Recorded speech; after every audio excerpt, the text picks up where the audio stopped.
Olá a todos, eu sou Everton de Oliveira, o professor Água do Instituto Água Sustentável. E como sempre, a gente traz pessoas importantes que trabalharam e dedicam a vida a cuidar da água e a cuidar do bem-estar do nosso planeta em relação à água. É muito bem-vindo. Então, hoje, não menos importante, nós temos uma pessoa que trabalha muito com isso. Vocês vão conhecer e vão ter o prazer de compartilhar da longa experiência e do trabalho que ele tem feito. Se você está nos assistindo, por favor, considere fazer uma doação para o nosso instituto. O Instituto Água Sustentável vive de doações, de patrocínio. Por favor, considere, ajude. É uma instituição sem fins lucrativos que traz educação ligada à água. Tá bom? Compartilhe os nossos vídeos e passe para os seus colegas, para os seus amigos, fale nas redes sociais. Hoje nós temos o prazer de trazer o Plínio Tomás, o professor Plínio Tomás. Se você não conhece, você está perdendo tempo, já deveria ter conhecido. Se tem carreira na área de água ou se você pretende fazer, por favor, acompanhe a carreira desse excelente profissional. Se você não tem carreira na área de água, não tem problema também, vale muito a pena conhecer ainda assim. Tá bom? O professor Plínio Tomás, ele é engenheiro civil pela Poli USP, que teve pós-graduação na Poli e na Escola de Saúde Pública. Foi fundador do SAI de Guarulhos, diretor de extração mineral no Ministério de Minas e Energia e atualmente é professor na BNT e na ABS. É um prazer tê-lo aqui. Muito obrigado pela gentileza, Plínio, por estar tendo esse trabalho de ser entrevistado pela gente. É muito legal. Eu me sinto muito feliz e honrado de ter você aqui. Por favor, se apresente para a gente aí. Bom, o meu nome é Plínio Tomás, como eu comentei. Eu moro em Guarulhos, eu nasci em Guarulhos, né? Eu tenho 80 anos de idade. Guarulhos era muito pequenininho. Quando eu nasci, tinha 12 mil habitantes. Hoje tem 1.470.000. E eu estudei em Guarulhos, no grupo escolar Capistrano de Abreu. Depois estudei o ginásio à noite, no Conselheiro Crispiniano. Depois estudei na Penha, no científico que tinha no Ateneu Rui Barbosa. Depois eu entrei na Escola Politécnica da Universidade de São Paulo. Eu estudei 5 anos de engenharia civil lá, especializando em estruturas de aço, concreto e madeira. E depois eu estudei a parte de drenagem e saúde pública. Essas são brevemente umas coisas que eu já fiz, né? Muito, quer dizer que você é de Guarulhos, Guarulhos ainda da época quase da mineração de ouro ainda, aí em Guarulhos, né? Porque é a terra do ouro, né? Tinha ouro em Guarulhos, eu conheço bem a história daí, muito legal, né? Guarulhos, você sabe quando eu fui trabalhar no Ministério de Minas e Energia, no tempo do Fernando Henrique Cardoso, eu era diretor de exploração mineral, que é um cargo do 3º nível lá, um escalão, né? E eu sei que eu estava lendo os manuais de ouro e eu vi Guarulhos lá, ouro de 1650, que a grande quantidade de ouro que teve no Brasil, em primeiro lugar, foi Guarulhos e o Pico do Jaraguá. Até quando eu descobri a ouro um pouquinho ali, então o ouro começou em Guarulhos, de Guarulhos que foi para as Minas Gerais, que era de São Paulo, né? E depois para o resto do Brasil. Inclusive, os geólogos da USP, do Instituto de Geociência, eles fazem pesquisa em Guarulhos. Guarulhos tem um lugar lá nas Barcas das Árvores, tem uma montanha que é só da que sobrou das bateias para achar ouro. Esse ouro, lógico, foi tudo para Portugal. Eu sou geólogo da USP, por isso que eu sei a história do ouro de Então Guarulhos. você sabe, é geólogo da USP, então você sabe toda a história. Sim, sim. Eu trabalhei com algumas empresas em Guarulhos, então eu tenho experiência e, claro, Guarulhos, a gente sabe da história do ouro, foi um dos primeiros lugares, né, que teve. O pessoal até faz piada que Guarulhos foi o começo do faroeste no Brasil. O pessoal começando a ir atrás do ouro, o primeiro lugar foi Guarulhos, não é isso? É interessante a história do ouro de Guarulhos. Nós não temos muitos dados de ouro, mas tem muitas lendas, é muito bonito. Sim, sim, legal, legal. Muito bom. E conta, como é que você decidiu virar engenheiro, ir lá para a Poli, sair lá de Guarulhos e estudar na Poli? Como é que aconteceu isso? Como é que você foi para depois fez estrutura e depois você foi para a água? Como assim? Então, na verdade, eu fiz o seguinte. Eu prestei vestibular no Mackenzie, na Faculdade de Saúde Pública e na Politécnica. Passei nos 3. Aí, meu pai falou, qual você quer fazer? Eu quero fazer o Mackenzie, que eu achava melhor. Mas nós não tínhamos dinheiro. Então, eu fui obrigado a fazer a Poli, que era a única de graça, né? Sim. Que é uma escola muito de alto nível, né? Eu fiz a Politécnica, saí muito bem, me formei muito bem com meus colegas engenheiros civis, né? Passei em primeiro lugar da turma. Opa, que legal. E Parabéns. eu me especializei na Poli em estruturas de aço, concreto e madeira. Aí eu lembro que o dono da Malbertec, que foi um professor meu, um judeu, Maurício Genstein, me convidou para ser sócio, junto com o Bernasconi lá. Eu falei assim, doutor Maurício, eu não gosto disso aí. Você é bom nisso, eu sou bom nisso, mas eu não gosto disso aí. Eu quero outra coisa. Aí eu vim para Guarulhos, o prefeito Valdomiro Pompeu ligou para mim, que ia acabar de ser eleito, me convidou para trabalhar lá. E falou assim, mas você vai trabalhar, mas eu não posso pagar. Eu falei, tá bom, eu fico um mês trabalhando de graça aí, velho. Não tinha conseguido me pagar, eu acabei ficando na prefeitura. Aí me aposentei pela prefeitura, fiquei. Aí o prefeito tinha um problema, né? Aí que gozado, a vida é interessante. Ele falou assim, você quer você quer ser o secretário de obras ou tomar conta do serviço de água e esgoto? Então, qual que o senhor tem mais problema? O mais problema é água e esgoto. Então, deixa que eu tomo conta de água e esgoto. Aí eu fundei o SAI, fui diretor do SAI, e até o SAI foi acabar entregue-se pela Sabesp, né, uns anos atrás. Sim, foi agora. Por conta de pagamento, né, das contas de água do SAI. É uma história, eu sempre mexi com água. Que interessante. Então, você começou mexendo com água já direto da prefeitura, foi isso? Direto com a prefeitura. Então, e lá na prefeitura eu fundei a Associação de Engenheiros Arquitetos e Agrônomos de Guarulhos. Eu fundei também, em 1967. Olha só. Existe até hoje os engenheiros arquitetos e agrônomos. Eu fui presidente várias vezes, arranjei o terreno, tudo para a associação que tem hoje. Eu gosto muito da Associação de Engenheiros Arquitetos e Agrônomos de Guarulhos, né? Eu fui conselheiro do CREA também. Quando eu fui conselheiro do CREA, eu dei uma entrevista uma vez na revista do CREA, que aproveitamento de água de chuva era muito bonito, mas infelizmente não tinha uma norma técnica, né? Aí a BNT me convidou para fazer um projeto de norma.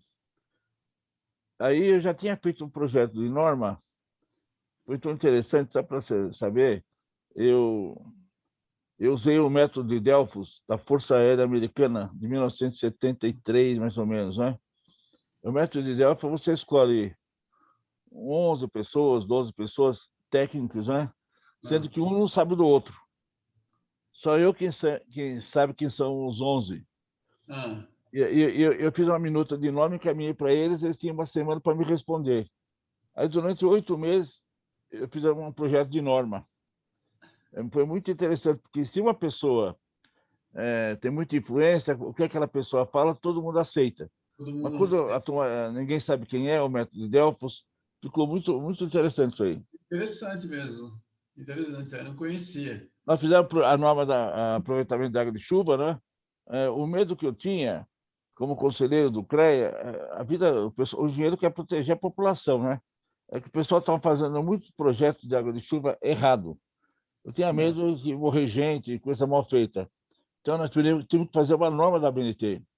E conseguimos fazer uma norma da BNT. Depois dessa norma, eu fui convidado para levar lá em Portugal. Eu fiz palestra no Universidade de Aveiro, lá em Lisboa, e lá eles fizeram uma norma semelhante à nossa, uma cópia da nossa norma. Então, Portugal tem uma cópia da nossa norma brasileira de aproveitamento da água do sul. Foi muito interessante. Então, você pode dar alguns exemplos para a gente, para quem tá ouvindo a gente, sobre aproveitamento de água de chuva em área urbana? Algum exemplo de como pode ser feito? Algumas dicas, se alguém quiser fazer aproveitamento? Então, eu fui diretor técnico da Associação Comercial Empresarial de Guarulhos, ACE.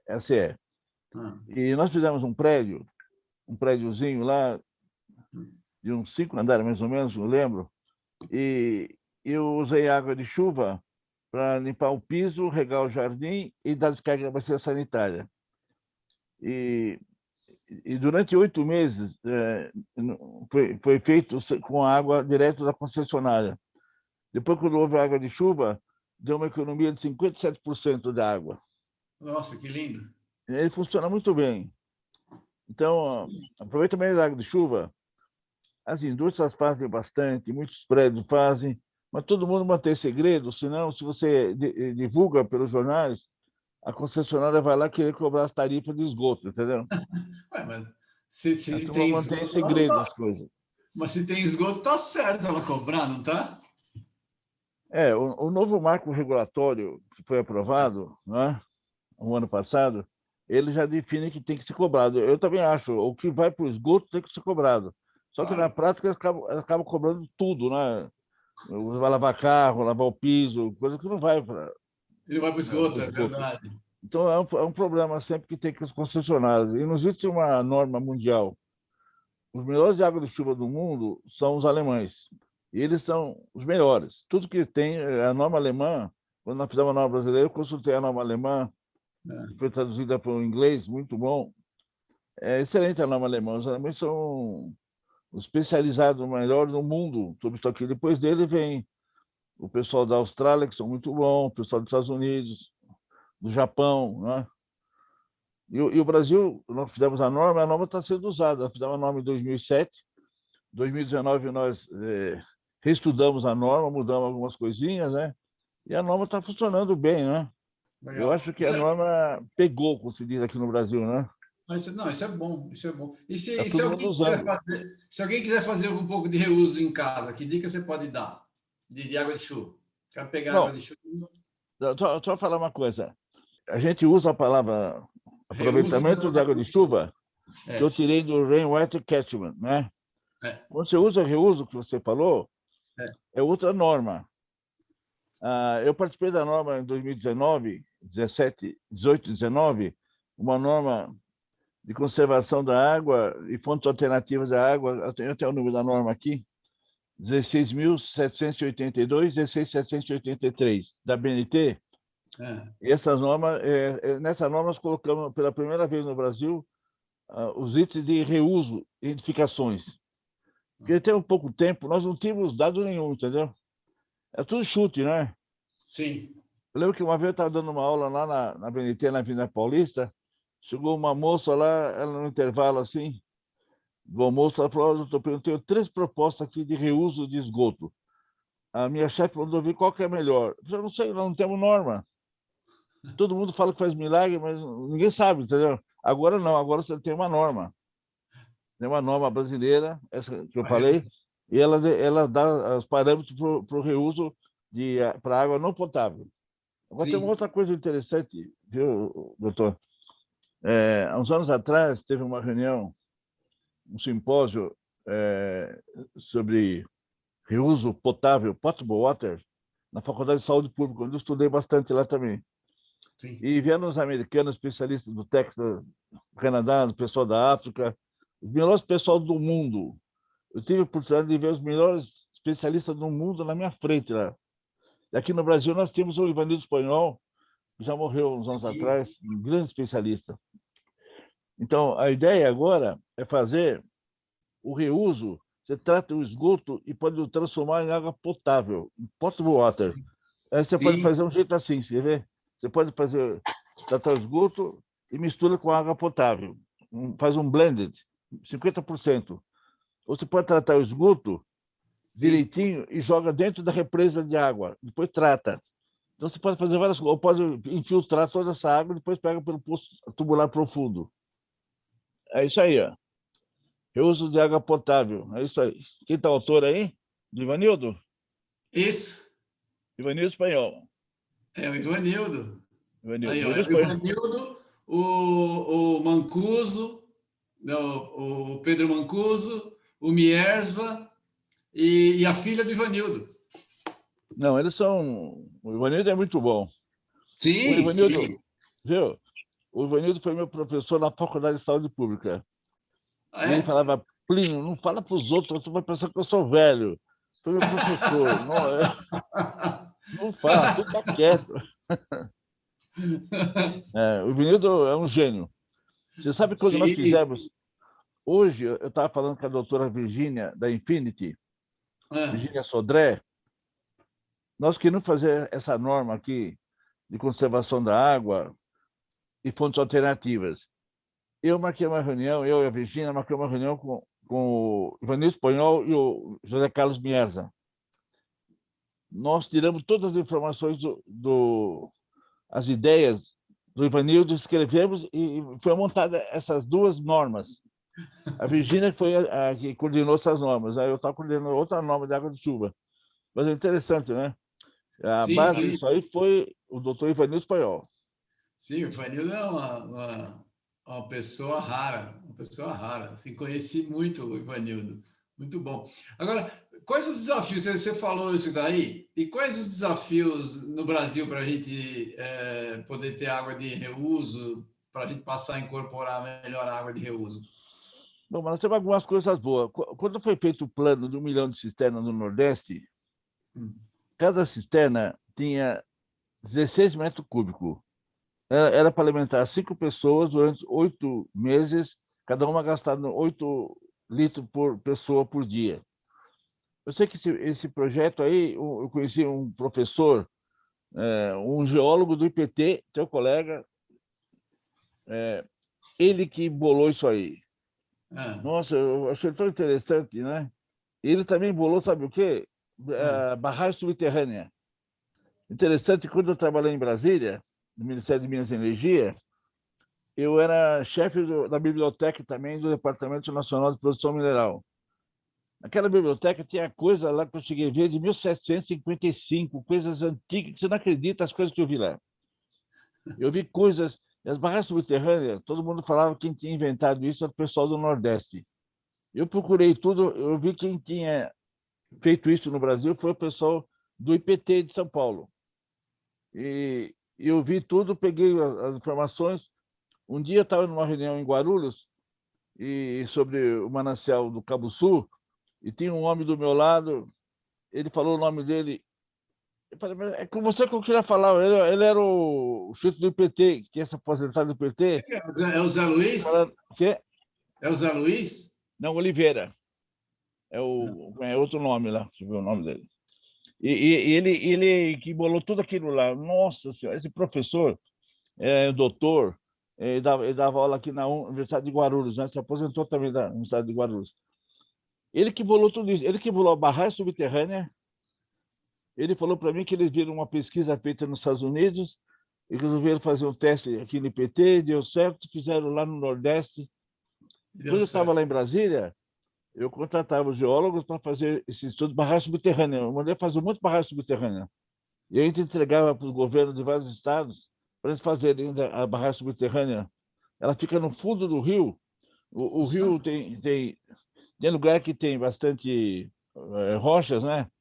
Então, fica sobre os aluvião. Embaixo, você faz uma barragem, a água fica embaixo do aluvião e ela não evapora. Essa é a vantagem, não evapora. Mas a gente verifica todos os dados, o TSS, o primeiro de sódio, tudo na água, para que ela seja usada. E com isso, o pessoal exporta mamão, uva hoje no Brasil, tudo com as barragens subterrâneas que foram feitas no Nordeste. Olha que interessante. É muito interessante. Barragem subterrânea funciona. Bom, essa é a minha área. Eu sou hidrogeólogo, eu trabalho com essa parte aí de barragem subterrânea. Mas vamos voltar para... Você é hidrogeólogo? Você não trabalhou aqui no aeroporto de Guarulhos? Não trabalhei no DAE, mas eu conheço a parte de água do aeroporto de Guarulhos, sim. Eu conheço. Sabe o que eu acho? Que eu comento isso sempre aqui nas coisas do YouTube, meu, que eu escrevo. Falta para os engenheiros o conhecimento de hidrogeologia. Sim. E é impressionante que o Brasil tem muito pouco conhecimento de hidrogeologia, muito pouco. É verdade. E a hidrogeologia, na minha opinião, é importantíssimo, né? Opa, muito para a engenharia. Eu tive a oportunidade de conhecer um pessoal de hidrogeologia da Espanha, Custódio Lamas. Sim, conheço bem. Eu conheci em São Paulo. O Emílio Custódio. Emílio Então, Custódio. eu tive umas pessoas, uns grandes especialistas em hidrogeologia que são... Tem uma entrevista minha com ele no YouTube, eu te passo o link. No Duro? Nossa, É, só do Lamas, poxa vida. isso. O Lhamas tá velhinho, ele tá meio, ele já tem perto de acho que 90 anos, ele tá meio, ele esquece, ele repete várias vezes a mesma coisa, mas ele tá vivo ainda. O Emílio Custódio tá bem, ele trabalha, ele fez palestra para a gente no congresso esse ano aqui em São Paulo, claro, fez pela internet, né? Foi congresso online, mas ele fez uma palestra para a gente, ele tá bem. Viu? Quando eu trabalhei em Brasília, eu fiz um curso lá, com o pessoal lá na Casa Amarela, em Recife, com a doutora Sueli Mestrinho. Sim, conheço bem. Conhece a Sueli Mestrinho? Opa, Nossa, claro. uma cobrona, inteligentíssima aquela mulher. Conheço a Sueli Mestrinho, ela é baiana. Baiana, nossa, o que aquela mulher entende? Nossa Senhora. Eu Sim, comprei todos os livros que ela pediu, eu comprei tudo. conheço a Sueli Mestrinho, sei lá, mais de 30 anos. Nossa Senhora, as pessoas boas mesmo, hein? Dessa área, da minha área eu conheço, né? Da minha área eu conheço. Nossa, a Sueli Mestrinho é um gênio aquela mulher. Sim, sim, ela é muito boa, muito boa. Eu tenho Ela vários livros trabalha- aqui do Fetter, vários livros que ela falou para comprar. Eu lembro quando eu fui em Brasília, estava em Brasília, eu vim ver uma tese de doutoramento que fizeram sobre água mineral na Faculdade de Saúde Pública. Eu fui Ah, falar com esse que você falou, Pedro Mancuso. ah. Aí comecei a falar umas coisas de água mineral. Ele falou assim: Plínio, não entendo nada. Eu falei assim: olha, ele falou, Plínio, me explica o que você aprendeu lá em Brasília. Ele falou: estou aprendendo hidrogeologia, umas coisas aqui. Mas, Plínio, não sei nada disso aí. Aí eu li o livro do Todd lá, do Fetter, né? Falei um livro lá do Schwartz, né? Você começar a aprender um pouco de o que é isso aí. É um mundo novo, né? É bom, para mim é o que eu estudei a vida inteira, né? É o que eu estudei, eu Mas para conheço. nós, engenheiros civis, é um mundo novo para ele, entendeu? Para nós. Sim, sim. A gente está fazendo um trabalho grande com hidrogeologia. Depois da entrevista eu te conto.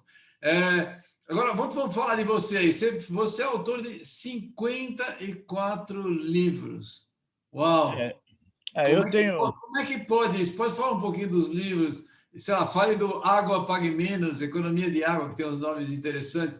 Mas você É, tem vários, eu já olhei lá, folhei vários dos seus livros. Muito legal, muito legal.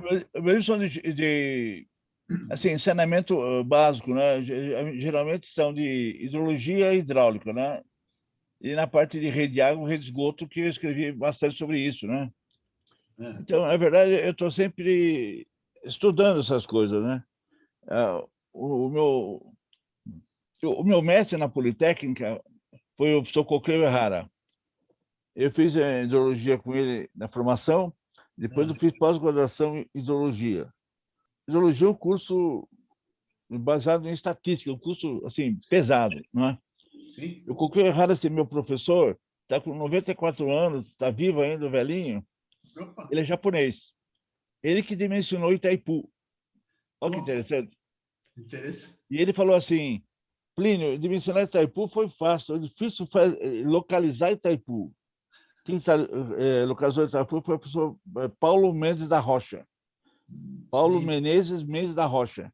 O filho dele morreu, acho que o ano passado, que era arquiteto. Eu também conheci o filho dele, Sim, famoso, é? famoso. Quando foi feito o Parque Secap em Guarulhos, há muitos anos, o prefeito de Guarulhos pediu para eu acompanhar as obras, e eu acompanhei todas aquelas obras lá que foi feita aqui em Guarulhos, no Parque Secap. E eu conheci o Paulo Mendes da Rocha, que trabalhava com o pessoal, os grandes arquitetos que tinha aqui, né? Muito, muito bonito. Então, mas O conta Parque dos seus Secap livros aqui, aí. Como é que que, você conseguiu fazer 54 livros, Plínio? olha, sabe o que acontece? Como é que você começou? Como é que começou? Conta aí. Qual foi o primeiro deles? O primeiro dele foi a conservação da água, né? Ah, A minha ideia era o seguinte, sempre que eu trabalhava, eu fazia as pesquisas, assim, né? Vamos calcular uma bomba. Aí eu calculava uns cálculos de reservatório, um monte de coisa, aí eu guardava. Eu falei, assim, eu vou escrever isso aqui. Depois que eu aposentei, eu tinha um monte de coisa escrita, eu juntei, escrevi livro. Aí escrevi o livro de conservação da água. Aí depois eu tinha um monte de coisa sobre a turma que vai pedir ligação de água, assim, você tem que ver o consumo do prédio e tal. Eu escrevi um livro sobre previsão de consumo de água. Na verdade, muitas firmas têm esses dados, mas a turma esconde os dados, né? O Sim, grande problema que existe entre engenheiro e arquiteto é que o pessoal esconde os dados. Você não acha? Então, eu publiquei os dados, entendeu? Foi muito bom isso. sim. E você tem que, a minha opinião, eu peguei com o senhor qualquer errara. Você tem que socializar o conhecimento, né? Não é ficar só para você o conhecimento. Você tem que socializar, mostrar para os outros, né? A turma saber o que você aprendeu. Concordo, Essa é a minha concordo. ideia. Eu concordo completamente. E quando Concordo completamente. eu fiz o livro de hidrologia hidráulica, foi um livro muito bom, grandão que eu fiz, eu levei para o Sr. Coquet fazer o prefácio do livro. Foi tão interessante, viu, doutor Everton, que ele pegou, eu tinha lá aquele monte de folhas, ele pegou, foi ver, sabe o quê? A bibliografia, ele lê uma por uma da bibliografia. Nossa, Depois de ler toda a bibliografia, ele falou assim, agora eu vou ler o livro, vou ver o prefácio. Porque ele viu a bibliografia, porque as datas, os livros em inglês, tudo que eu tinha consultado, né? Na verdade, a bibliografia é muito importante você consultar a bibliografia. Uma sorte que eu tenho, viu, Everton? Quando eu é, entrei na Politécnica, eu não tinha muito recurso, então eu tinha que ler inglês, francês, que eu sabia, assim, espanhol e italiano, sabia. Eu só não sabia alemão. Inglês eu sabia também. Mais tarde, eu aprendi o alemão, 4 anos e meio de alemão, até hoje eu não sei alemão direito. Eu aprendi para ler hidrologia e hidráulica em alemão. Consigo ler as coisas em alemão. Eu li o muita pessoal coisa. fala que a vida é muito curta para aprender a falar alemão direito, né? É isso que o pessoal costuma fazer de gracinha. O alemão é uma língua muito bonita, lindo o alemão. Eu adoro o alemão. Nossa senhora, eu adoro o alemão. É uma língua bonita porque é uma língua exata, né? Não é que nem a nossa língua que pode ter duplo sentido. Ela tem as inclinações, não tem duplo sentido. Objeto direto e indireto. Ela é exata, perfeita a língua alemã. Só que é complicado, né? Por exemplo, o D em inglês é D-H-E-D. O alemão tem 12 vezes escrever isso aí. 12. É complicado. É muito complicado. Eu sei isso. Bom, fala para a gente do teu livro Pague Água, Pague Menos. O que você quer, o que fala nesse livro aí? A Saga Pagamento é o seguinte: eu fiz palestra na Associação Comercial e Industrial de Guarulhos, Ah, para os industriais, né, e o pessoal filiado à associação. Que a minha ideia era o seguinte: você, como usuário, você não pode abaixar a tarifa de água, esgoto. O que você sim, pode é diminuir o consumo. Então, eu fiz a palestra assim: o que você tem que fazer, as atitudes que tem que fazer. A primeira atitude, você tem que botar peças que economizam água. Uma bacia sanitária que dá 6,8 litros por descarga, uma torneira que abre e fecha sozinho. Então, tudo peça. Em 1985, não existia essas coisas no Brasil. Hoje já existe tudo. Então, sim. outra coisa, colocar hidrômetros, né, em apartamentos que nós fizemos, hidrômetro em todas as casas. Se você tem uma indústria, você pode separar a indústria por parte, botar hidrômetro, tudo, e monitorar o consumo. Que De nem você cada. faz com parte elétrica, você monitora o consumo, não é? Então, tudo isso é importante. E aí você pode usar fontes alternativas. O que é fontes alternativas? O aproveitamento de água de chuva, o reuso de esgoto, pegar o esgoto, tratar e usar para fins não potáveis. É tudo isso que eu estava ensinando para o pessoal fazer economia de água. E você pode fazer economia de água, bastante, entendeu? Essa era a ideia desse água pague menos. Eu Ah, fiquei interessante. surpreso, eu fiquei surpreso uma vez, eu dei umas aulas no Rio de Janeiro lá, eu soube que a Marinha de Guerra estava usando nas minhas aulas para os oficiais lá, por esse livro, Água Pague Menos. Achei muito bacana. Eles davam aula baseada nesse livro. Economia de água foi como você economizar água na casa, nessas torneiras, todas essas parafernálias de soluções que tem. O grande problema que eu sempre achei, as pessoas acham que sabem muita coisa, mas não sabem direito, né? Ou tem medo. Então você tem que escrever para a pessoa ter coragem de aplicar. E o mais interessante de tudo isso é que eu já apliquei essas coisas. Quando houve aquela seca grande aqui na Sabesp em 2014, eu lembro que acho que foi a Bandeirantes que me entrevistou, Eu fui em um monte de casa que a Bandeirantes estava indo lá e estavam fazendo água de chuva. E eles estavam fazendo coisas fora da norma técnica, e às vezes perigoso, entendeu? De contaminar Sim. a água. Então, por isso que eu achava bom, assim, o pessoal divulgar o estudo de aproveitamento de água de chuva. Mas existem as políticas para isso, né?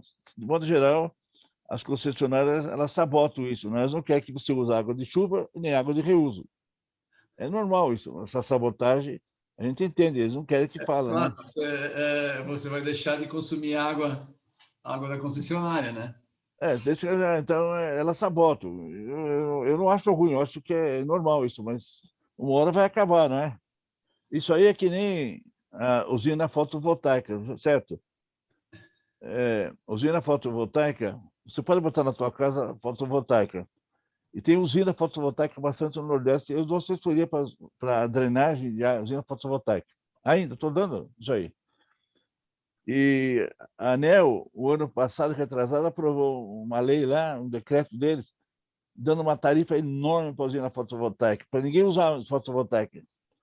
Está faltando energia no Brasil. Você vê que o Belo Monte tem 18 turbinas, Turbina. tem uma funcionando pela metade. Nós estamos com um problema de energia muito complicado, de Sim. energia. Está chovendo pouco, falta energia, né? Mas sempre o governo tem uma luta, né? Quando foi feito lá no tempo do Lula, a barragem de Belo Monte, foi uma bela barragem.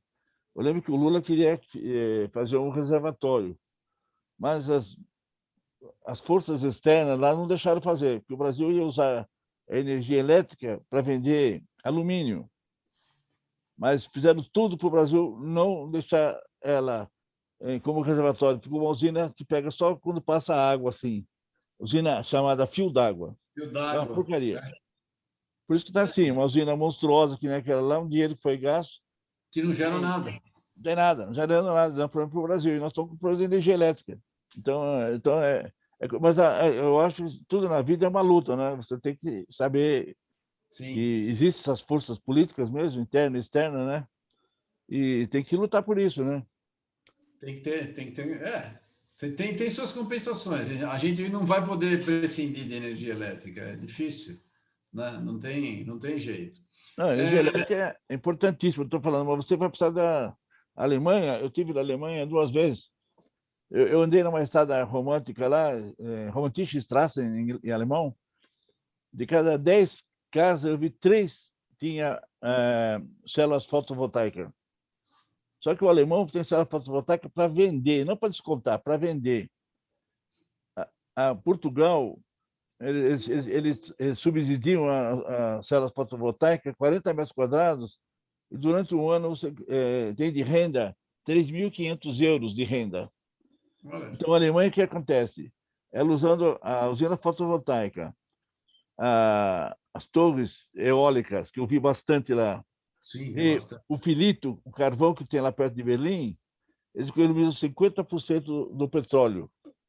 Portugal, usando a fotovoltaica, está economizando 25% do petróleo. É o mundo novo, né?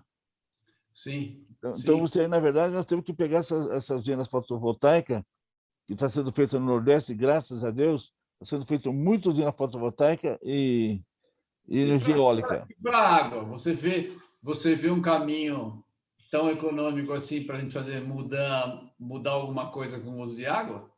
Eu acho que de água é preciso investimentos, né? Que nem, por exemplo, foi feito um marco regulatório da desapropriação. A água tem grandes problemas. Sabe os problemas da água? Primeira coisa é discutir a verdade, né? Por exemplo, a média das concessionárias no Brasil de perda d'água é 40%. 40% da perda d'água. Sabe qual é a média de perda de energia no serviço de saneamento básico? Bombas mal calculadas, tubos velhos, etc. 25%. Então é um problema, né? Que você vê lá no Ceará, Fortaleza, estão querendo pegar dessalinizar a água do mar a um custo enorme, né? Que vai quase $2 o metro cúbico, se você tem 40% de perda em Fortaleza, percebeu? Nós temos que fazer um equilíbrio das coisas, nós temos que verificar toda a oferta e o consumo. Nós temos que verificar tudo. E nós não verificamos, nós escondemos muito isso aí. Agora, com essa crise do Covid, na minha opinião, as coisas estão saindo fora do controle, entendeu? Está todo mundo sabendo que as perdas da água nas companhias estatais são 40%. Todas elas no Brasil inteiro. Só quanto é que é no Maranhão, a perda d'água é 70%. Imagina, você vai investir lá, você faz uma estação de tratamento, gasta um dinheirão, perde 70% na rede. É problema de gestão, manutenção, operação mal feita. Então, nós temos que, na verdade, abrir os olhos para essas coisas todas, né? Nós temos que sempre verificar o consumo com a oferta. Deixa eu fazer uma pergunta da tua área aí. De onde vem a água de Guarulhos? A água de Guarulhos vem do sistema Cantareira. O sistema Cantareira, principalmente, vem um pouco do sistema Alto Tietê. Tá. E nós temos em Guarulhos 2 barragens. O sistema Tangueiro, que é muito pequeno, e o 8 km², e o Cabo Sul com 24 km². Só para curiosidade, o sistema Cabo Sul foi feito em 1905 e 1907. Foi a primeira barra de concreto feita no Brasil, foi em Guarulhos, olha, Cabo Sul. E quando foi feito, eles achavam que era água para o ano 2000. Não durou nada. Olha como é duro para ver o Brasil. Mas também, em 1905, qual era a população lá na região? Nada, né? Agora, então, milhão de Guarulhos é enorme. Eu lembro uma vez a professora Edith, da Universidade de Guarulhos, a UNG, a doutora Edith, tinha lá no Cabo Sul uns armários cheios de classificação de solos lá, viu? De 1905. Ela quis pegar aquilo, não deram para ela para a universidade, não tinha jogado tudo fora aquilo lá, como se fosse lixo. Mas o mais importante era a classificação do solo que eles fizeram naquele tempo, né? Em 1905. Muito interessante. É muito interessante mesmo, muito interessante mesmo. Quando eu trabalhei em Brasília, viu? Eu era diretor de produção mineral, nós fizemos um monte de livros, né, de geologia, né? A história da geologia lá é muito, muito interessante. A gente financiava tudo isso. Então, mas o sistema Cantareira, para você saber alguns detalhes, ele foi feito. Eu era do Conselho Estadual, Conselho Deliberativo Estadual, não, de São Paulo, do Estado de São Paulo. E Guarulhos tinha um cargo lá, não sei por quê. Me colocaram lá. Eu me formei na Polo, entrei na prefeitura, me colocaram nesse cargo. E nós, o Paiva Castro, que fez o sistema Cantareira, ele apresentou para nós aprovarmos. Aí depois tiveram que esticar o volume. Ali dava mais ou menos 27 metros cúbicos por segundo. Eles tiveram que chutar mais para 33 para melhorar o sistema com empréstimo. E estava faltando 5 metros cúbicos. E 5 metros cúbicos veio depois do sistema Paraíba do Sul, entendeu? Que veio agora. Olha que interessante. O sistema do Alto Tietê, só para ter uma ideia, o sistema do Alto Tietê é para 10 metros cúbicos por segundo. Se você faz um estudo de regionalização hidrográfica, dá 10. A Sabesp estava tirando 15. Não tem, estourou tudo, não tem água lá. Eles estavam fazendo mineração, sobe com a água. Então, tem que tirar menos, tem que tirar 5. Não tem outro, teria que botar mais 5. Mas não conseguiram botar mais 5, o limite é 10. Então, aí fizeram o sistema Sonolense, que é muito bom, com 6 ou 8 metros cúbicos por segundo, muito bom. É verdade, agora nós precisamos de água, de mais água. O governo do estado, o presidente da Sabesp, está querendo pegar mais água do sistema Paraíba. Do Sul, E não sei se eles vão dar, porque vai prejudicar o rio. Apesar que o pessoal do Rio de Janeiro não dá bola para nada. Não tem controle de perda d'água aqui nessa Sabesp, nada. Eles não ligam para nada. São Paulo, a melhor companhia de água do Brasil, sem dúvida, eu posso falar para você, Everton, é São Paulo, a Sabesp. Sim. É a melhor companhia do Brasil. Não estou falando só do estado de São Paulo, nossa, aqui pertinho, é do Brasil todo. Eu já conheço o Brasil bastante, já vi cada companhia horrível, né? Eles servem, às vezes, água de poço artesiano, tudo acima dos limites de nitrato. Nossa, o limite de nitrato é 10 miligramas por litro, eles usam 50. Nossa, coisas horríveis, horríveis. A Sabesp não faz nada. A Sabesp é a melhor companhia que tem do Brasil. Até eu falei para o pessoal da Sabesp, na verdade, a Sabesp devia incorporar vários estados aí. Tão boa que ela é. Ela devia Bom, pegar vários estados e assumir os estados. Porque... parece que estão pensando nisso, com esse novo marco do saneamento, a Sabesp está querendo crescer, né? Essa que é a ideia. A Sabesp é a melhor que tem, não tem jeito. Se você conhecer os outros lá, você cai de costas. Fala, nossa senhora, é muito ruim o pessoal. Mas tá privatizando aí algumas delas, né? Agora, com o novo marco de saneamento, a É, SEDAI vendeu um pedaço, a Lagoas vendeu, né? o duro de privatizar é um problema difícil que eu acho, né?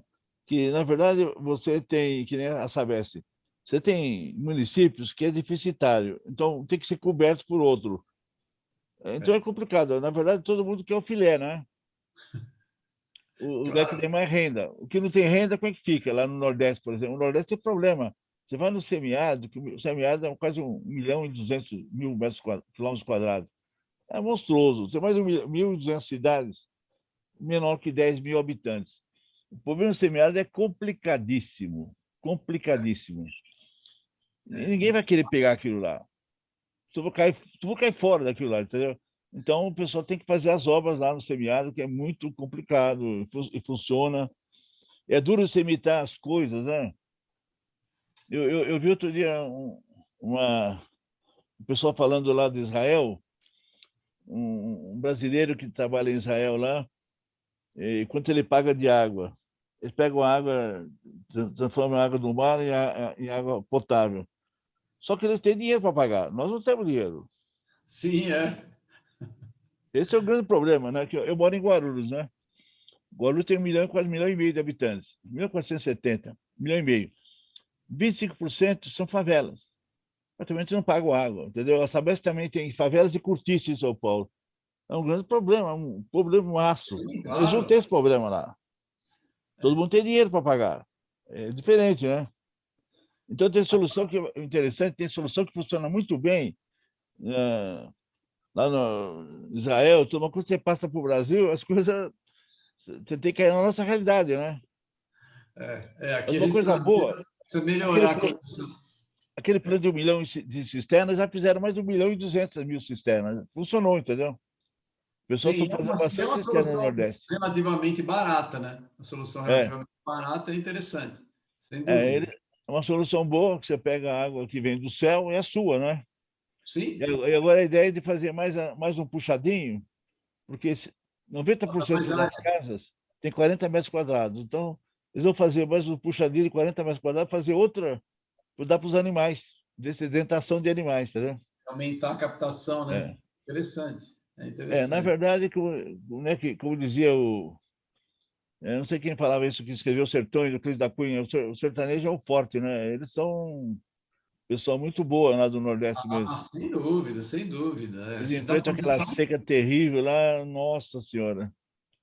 É Deixa eu falar um muito. negócio. A gente está falando atualmente de crise hídrica e a gente viu uma notícia que a MAP Biomas divulgou que a superfície de água do Brasil diminuiu 15% nos últimos 36 anos. Qual que é a sua opinião sobre isso? Não significa nada. O volume de água que nós temos no mundo é 1,4 bilhões de quilômetros cúbicos. Esse volume é constante há 500 milhões de anos. Olha que interessante. O sistema nosso solar tem há 4,5 bilhões de anos. Nós temos 1,4 bilhões de quilômetros cúbicos.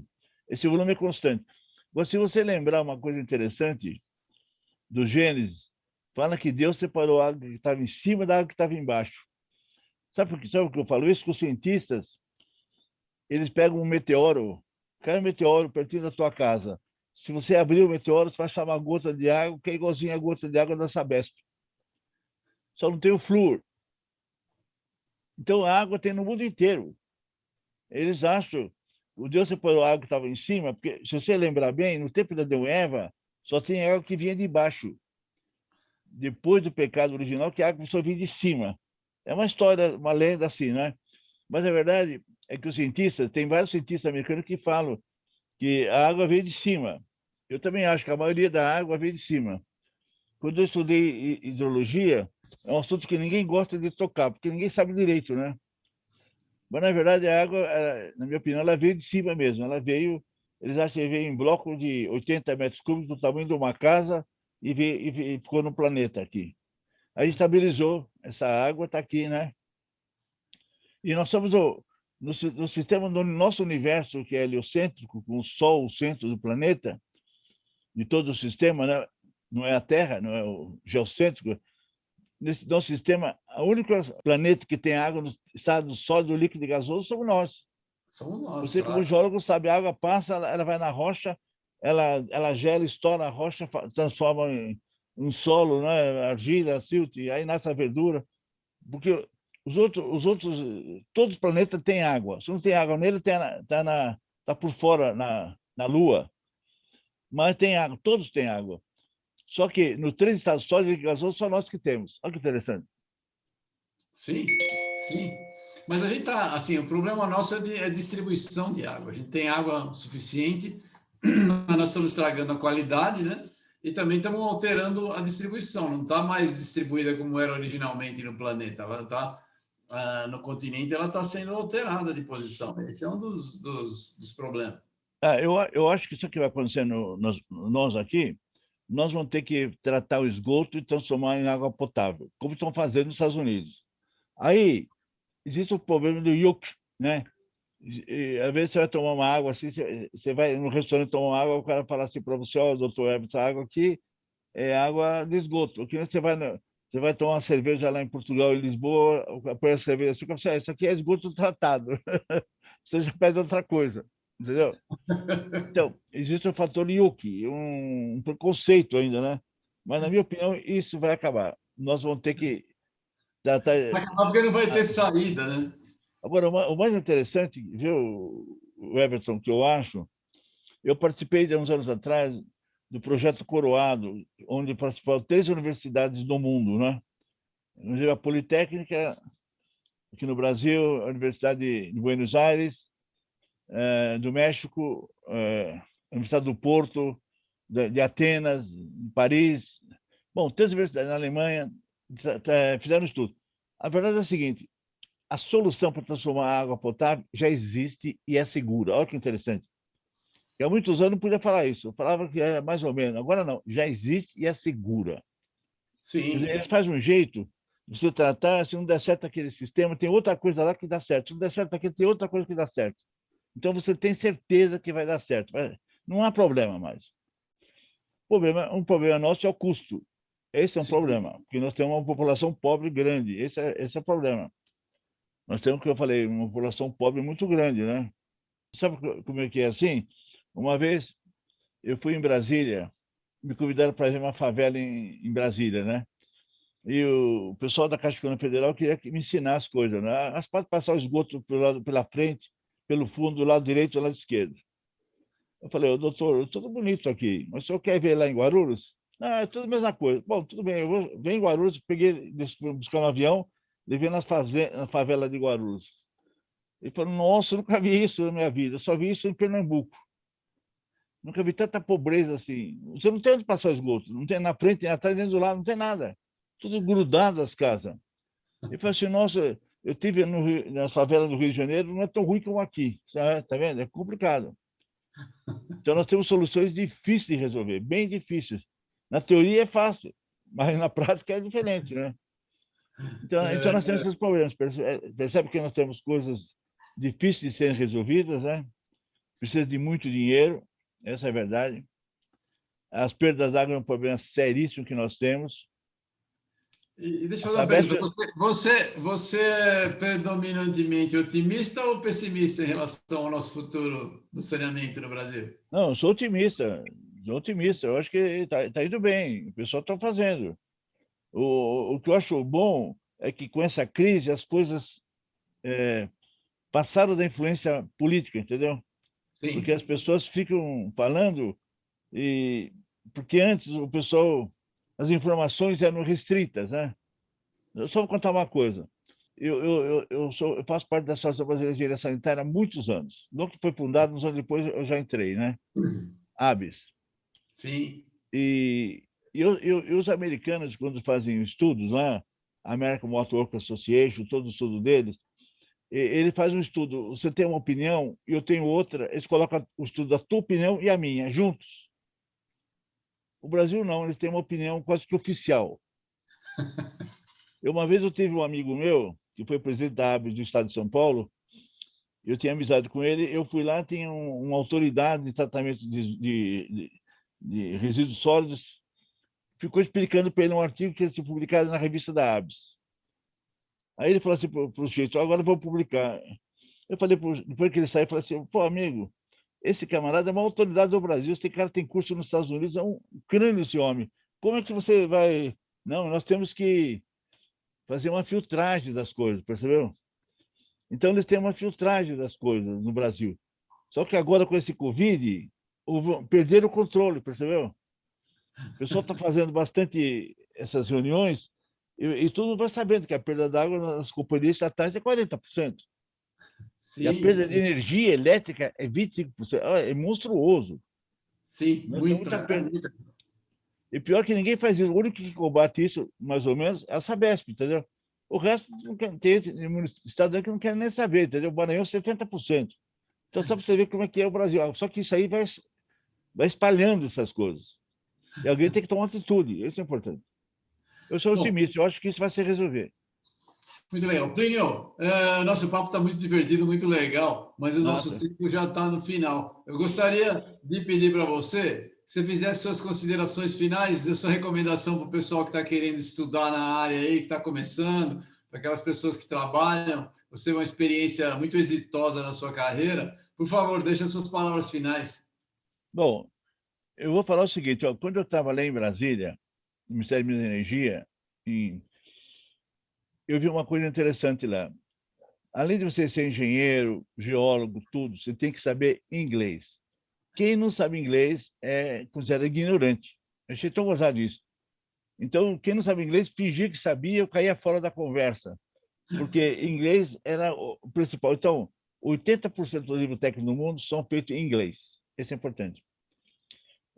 Outra coisa, é importante sempre saber inglês, porque você vai ler as coisas que tem fora, né, de meio ambiente, de hidráulica, hidrologia. Se você não sabe inglês, só vê as coisas brasileiras de 1985 para velha. Nossa Senhora, é horrível isso aí. Agora, se você é advogado, você não precisa saber inglês. Se você é médico, eu tenho uma nora que é médica, o médico recebe todas as coisas já prontinhas, traduzidas para o português, direitinho. Então, o médico, o dentista, o advogado não tem problema. Mas nós, engenheiros, arquitetos, nós temos muito problema.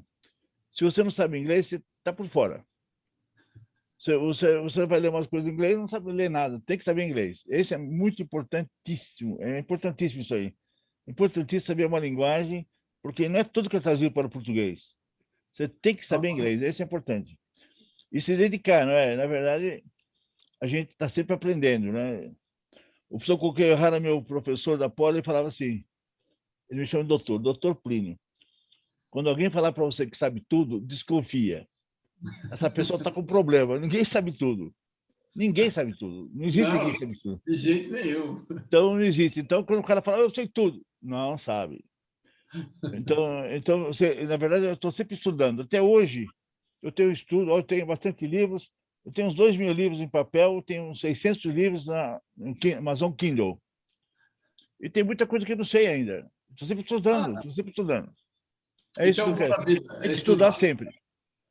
Plínio, eu agradeço demais a sua gentileza de participar com a gente. Foi um prazer conversar com você, foi um prazer ter você aqui. Eu espero que o seu exemplo sirva para muita gente jovem, que siga uma carreira tão proveitosa e que tenha paixão pela profissão, assim como você teve. Eu agradeço demais a sua participação. Muito obrigado, Plínio. Viu, Everton? Só para comentar. Claro. Há pouco tempo eu vi uma palestra de uma moça, uma tecnóloga, a Olivia, e ela lembrou, assim, uns 10, 15 anos atrás, eu contei com ela numa firma, e eu falei para ela, você tem que estudar, aprender inglês, isso que eu estou falando aqui. Ela fez isso, ela falou assim, olha, o doutor Plínio me incentivou, 10, 15 anos atrás, hoje eu estou fazendo isso. Hoje ela é uma autoridade em muitas de coisas, né, Olivia? Olha que interessante. Percebe? Você tem que estudar, não adianta você ficar parado, não adianta, tem que estudar. Eu sou totalmente de acordo. Obrigado, Plínio. Foi um Muito prazer obrigado a você ter você também. aqui com a gente. A gente fica em contato. Um Um abraço. abraço para você. Tchau. Tchau para você.